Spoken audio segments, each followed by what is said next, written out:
termícolas. Eu me chamo Thomas, essa é a Beatriz, a Isis e o Gabriel. A gente vai apresentar um trabalho sobre trocadores de calor casca-pulga. A gente vai primeiro começar a falar sobre o sistema que a gente está analisando, depois a gente vai partir dos balanços que a gente construiu para esse sistema, os métodos que a gente está usando, os coeficientes tanto convertido quanto global, o dimensionamento que a gente fez da área do nosso professor e do comprimento. Por fim, a gente vai dar nossa opinião sobre os cálculos que a gente encontrou. Falando um pouco sobre o nosso problema, a gente pegou um problema da área da indústria do petróleo, da área de refino especificamente. Tem um resíduo, que é proveniente desse refino, que ele vem em alta temperatura. E para ele ser utilizado e armazenado também, ele precisa ser, antes disso, resfriado. E para isso a gente utiliza a água como fluido de resfriamento.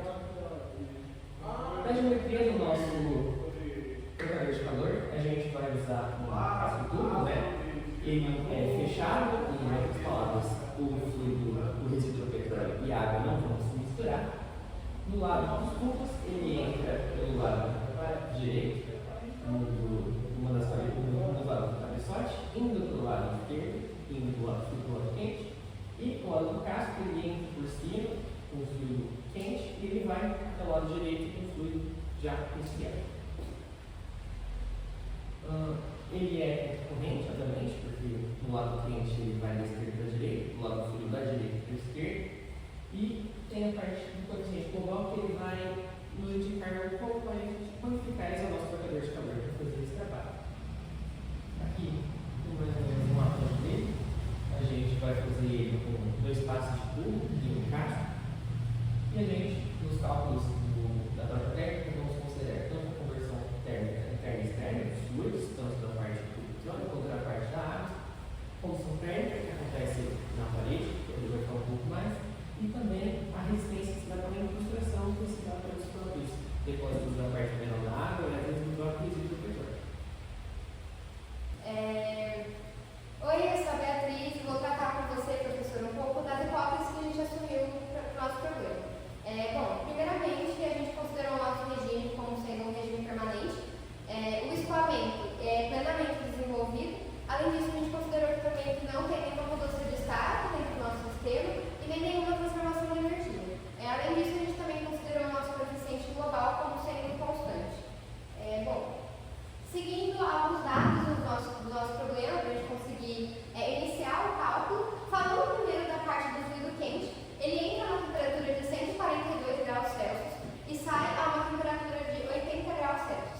A temperatura que a gente usou para pegar os dados na tabela foi de 111 graus e a nossa vazão máxima é de 61 mil kg por hora e o nosso CT médio que a gente encontrou foi de 0,493 quilocalorias por quilograma graus Celsius.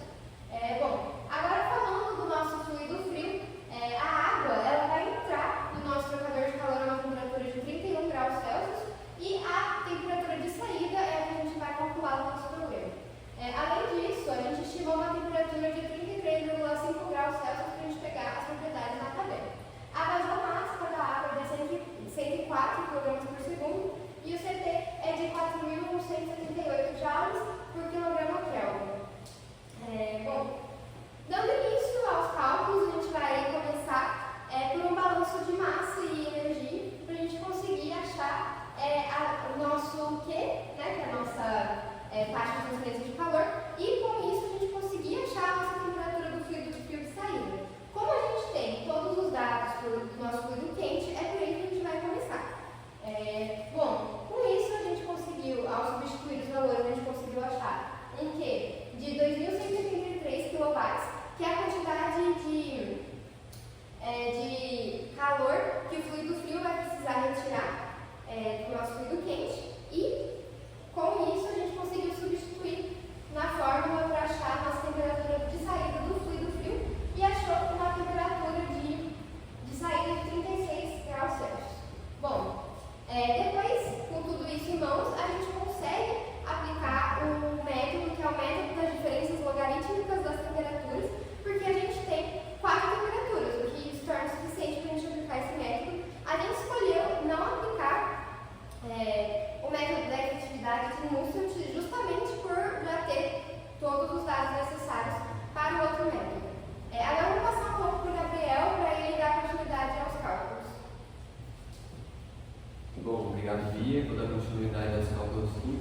como o Bia falou, a gente usou o método das médias logarítmicas da diferença de temperatura.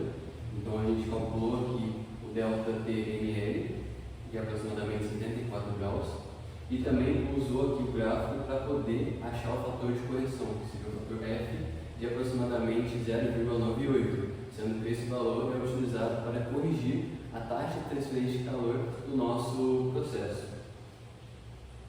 Bom, além disso, para a gente fazer nossos cálculos, a gente tem que calcular o número de Reynolds. E para isso a gente precisa da velocidade média do nosso fluido. Com isso, com o diâmetro e também com o número de passes e o número de tubos, a gente conseguiu encontrar essa velocidade de aproximadamente 6,5 metros por segundo e utilizou essa velocidade para encontrar o número de Reynolds. O número de Reynolds encontrado foi acima de 10.000, então isso indica para a gente um escoamento turbulento. E aí, a partir disso, a gente utilizou a correlação de ditos Coelter para conseguir encontrar o número de Nusselt. E com esse número de Nusselt, a gente encontrou o coeficiente convectivo interno como sendo um valor de 24.500 e também utilizou o coeficiente convectivo externo do artigo, uma vez que era muito dificultoso encontrar ele devido ao tipo de fluido que era utilizado.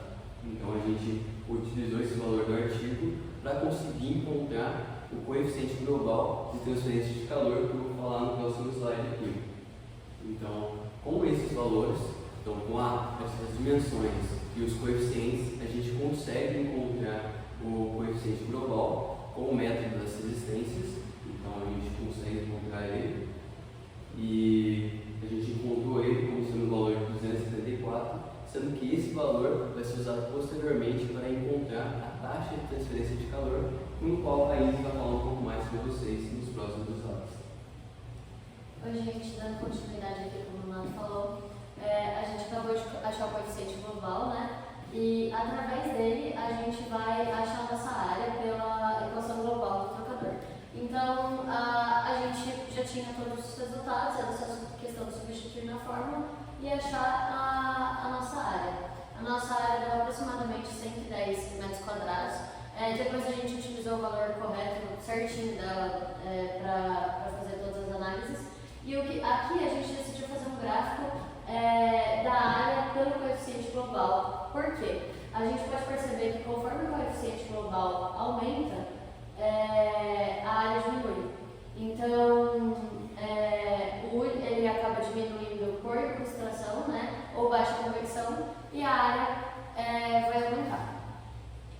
Sendo assim, a gente também achou o comprimento necessário dos tubos no nosso último passo. A gente usou a área externa total dos tubos e para achar o comprimento, a nossa área havia utilizado esse 10,2, como eu falei para o senhor que ia alterar um pouquinho, e o número de passes nos tubos e questão de diâmetro de área. A gente calculou o nosso comprimento e o nosso comprimento por tubo foi de 4,1 metros.